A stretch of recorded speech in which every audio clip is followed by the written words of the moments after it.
I'd like to introduce Dr. Mark Hayes, Army Lieutenant Colonel, retired, is a communication professor who is speaking to us this evening on the worldwide Islamic jihadist problem, and that's putting it mildly.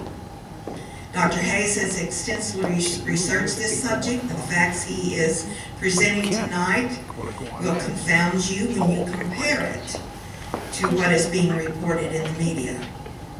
Probably no comparison. Dr. Hayes? Which would be better for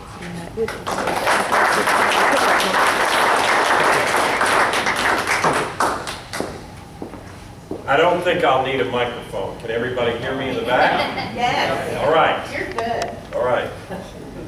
Now, what I plan to talk about is this. And we all know that the first thing that is upside down is the way the power is now distributed. Mark, can we cut the lights a little bit? Yeah. How's that? How's that? That's good. Yeah, the way the power is now distributed. The federal government has enumerated powers, but it's taken all the power. That's what's happened. And the states, individual states, and the people have all the non-enumerated powers that we have all the rest. But what has been taken from us is all of it. It's not fully done yet, but it's truly upside down. And all we're going to look at here is one of the upside down things. The culture's upside down. The entertainment industry is upside down. The politicians are upside down. The churches are silent. If you think of all of the ways in which we can speak through various groups to which we belong, and you look at the other side, the LGBT group, organized labor, the political parties, they all have voice and muscle and are listened to, and I didn't even give the complete list. If you look on our side of the ledger, if you look at groups like this, and there are many more of us who are not here, and so the liberty groups, and if you look at the churches, which are supposed to be the moral fiber of the country, and I could list some others, but there is very little muscle. Some influence, very little muscle, and what speaking is done is not listened to. So it's all upside down. But I'm going to talk about one of the upside downs.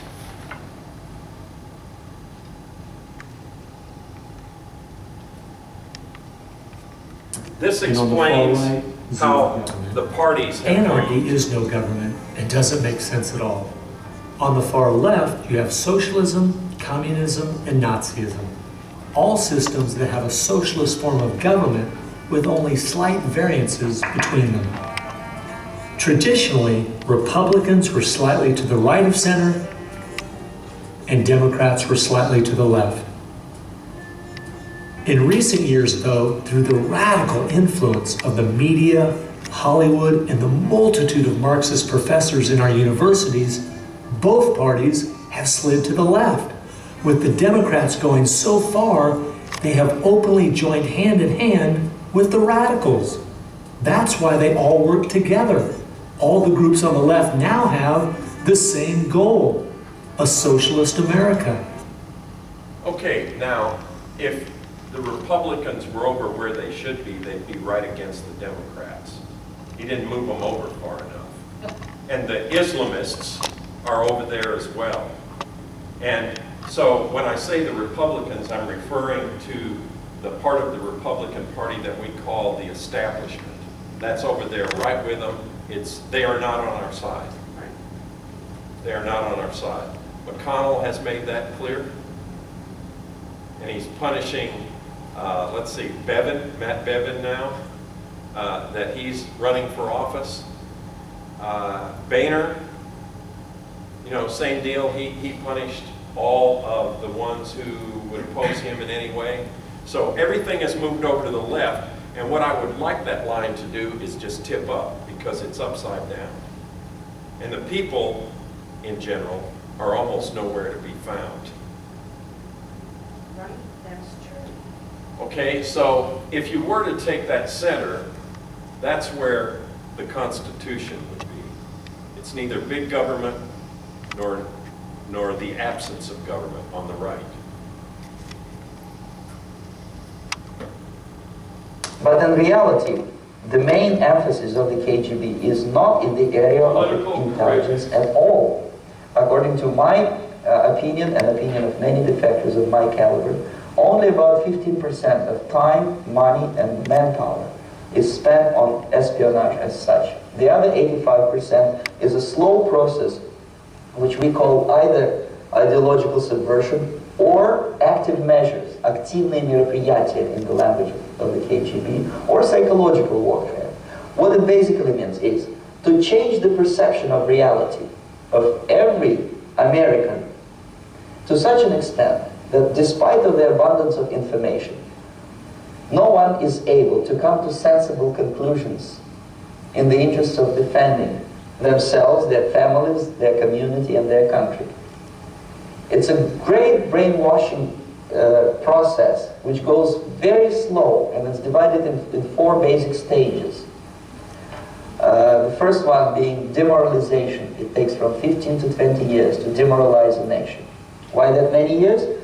Because this is the minimum number of years which requires to educate one generation of students in the country of That's your called Common enemy, Core. exposed to the ideology of the enemy. In other words, Marxism-Leninism ideology is being pumped into the soft heads of at least 3 generations You of can say American Marxism, students Leninism, without being or challenged fascism, or counterbalanced by the basic values of Americanism, American patriotism. The result you can see.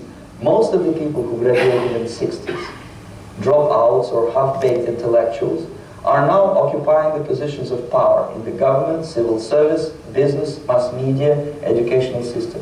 You are stuck with them. You cannot get rid of them. They are contaminated. They are programmed to think and react to certain stimuli in a certain pattern. You cannot change their mind, even if you expose them to authentic information, even if you prove that white is white and black is black, you still cannot change the basic perception and the logic of behavior.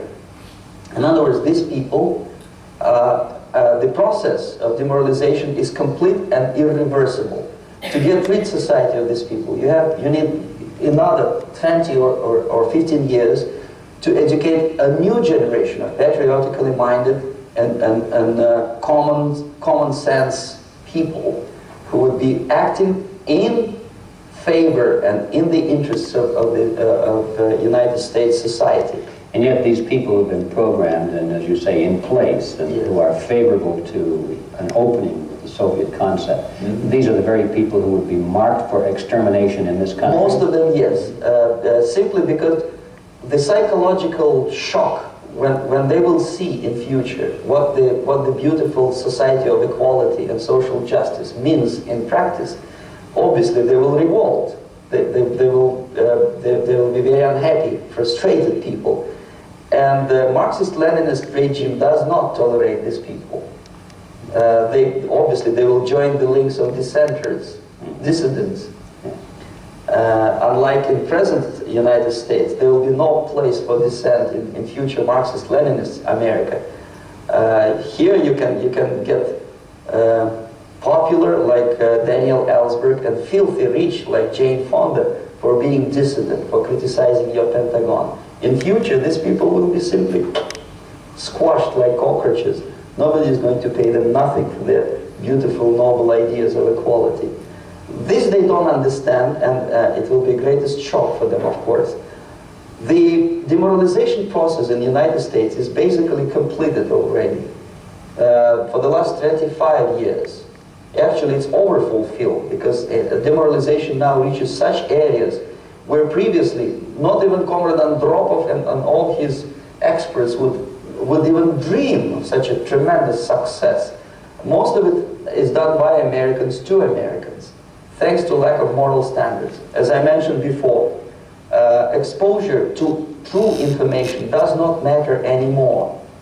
A person who was demoralized is unable to assess true information. The facts tell nothing to him.